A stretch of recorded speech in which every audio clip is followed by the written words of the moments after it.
So these are the hardware kits and the user reference designs you can explore. And now if we navigate further towards specific family, like let's say study to K1, so one can see a table, and like here we can see the description of what does study to K1 comprises of, and this is what pretty much I have briefed you all about right now as if now. And then this is the block diagram which further narrows down to the specific microcontrollers of S32K1. So it has further S32 K116, 118, K142, 14146, 148, 142W, and 144W. And the difference in terms of these microcontrollers is the features which are listed in this table. So all these MCUs have certain common features. Common features like all these S32K1 family have CSEC based security module, and CSEC is a cryptography peripheral in microcontroller which is based on C standard based. And apart from it, all these microcontrollers have certain number of peripherals common like UART, I2C, SPI, FlexIO, which is an advanced or an peripheral in which we can via which you can emulate all these peripherals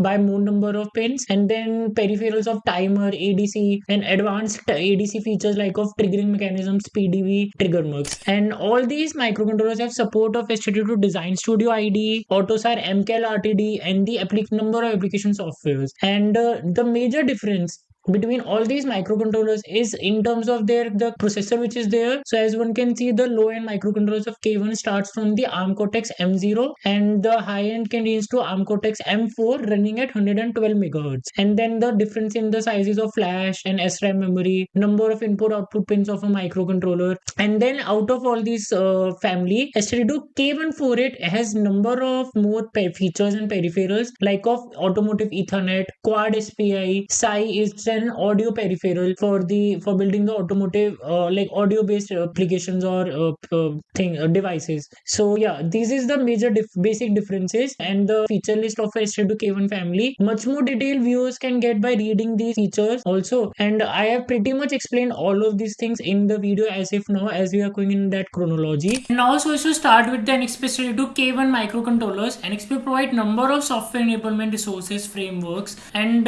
which are being categorized in this table as you can see. So in that, the first is the tools, and by the tools we basically mean the desktop applications which can be used for the development of software programming, debugging, and writing the program for the S32 K1 microcontrollers. So in that, first is the S32 Design Studio IDE. It's an Eclipse IDE based desktop application where we can program, debug, and write the whole softwares and the programming part for our K144, K1 and K3 microcontroller families. Also these have the code configurator tools, okay, like this, where we can configure different peripherals, we can configure the different pins of a microcontroller via GUI format, and number of other code configuration generation based tools. And also these IDE, the S32 Design Studio IDE has a support for debugging features directly from the IDE only. So it supports the debuggers like of JLink debugger, okay, PE micro debugger, and then it also supports the Lauterbach and S32 debug probes which we can directly configure from the IDE only. Next one comes apart from the Design Studio IDE is the MATLAB Model Based Design Toolbox, which is a MATLAB extension based software toolbox for programming the microcontrollers in a MATLAB Model Based Design Toolbox. So in that also it has support for AUTOSAR classic based RTD also, and the normal without AUTOSAR based RTD. So in that you will see that for all the peripherals of a microcontroller and like LIN, CAN, SPI, RAM, if we just navigate over here, GPIO, all the peripherals, one can directly see their built-in examples which NXP provides, and we can use it for using via the MATLAB directly.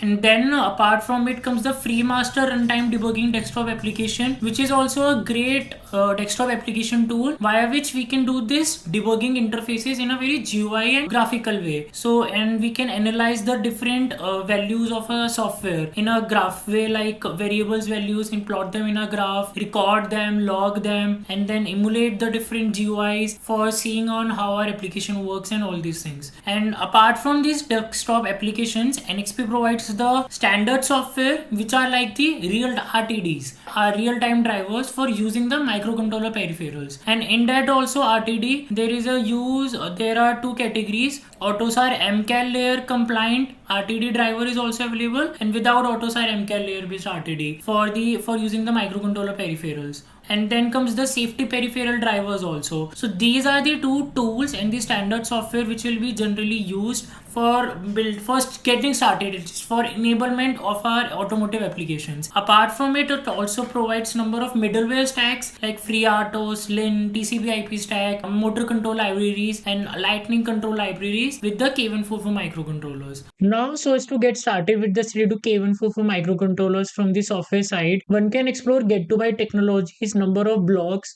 and the proper EdTech courses in which we have explained the K144 microcontroller peripherals in detail, and all the peripherals like number of peripherals: DAC, CAN, LIN, CSEC, cryptography, LPUART, I2C, SPI, DMA, and also there are certain free blocks which are available in which there are proper getting started guides on how to get started with these boards, how to start it with FreeMaster Tool, Design Studio, AutoSAR MCAD layer, and all these kind of things. And also there are blocks on the specifically peripherals of a microcontroller like ADC, Flex Timer, FTM Timer, PDB, Trigger Mux, CSEC, FlexScan. So one can find number of logs and resources, and if anybody is looking for any consultancy and client based things, they can definitely reach out to us. Now apart from this software, there is need of some hardware boards also on which we can prototype, develop, and get the real time applications to be built. So NXP has provide number of evaluation boards and development boards specifically for K1 family like K144 evaluation boards, K14W evaluation boards, and in all these evaluation boards there is a microcontroller, and all of these pins are being exposed via header pins, and we can connect automotive connectivity features like of CAN, LIN, and like there are some Ethernet peripherals also which are exposed to it. Apart from it, NXP also provides number of application specific evaluation boards also like BLDC motor based or the telematics and the wireless charging based development boards also, evaluation boards and solutions. And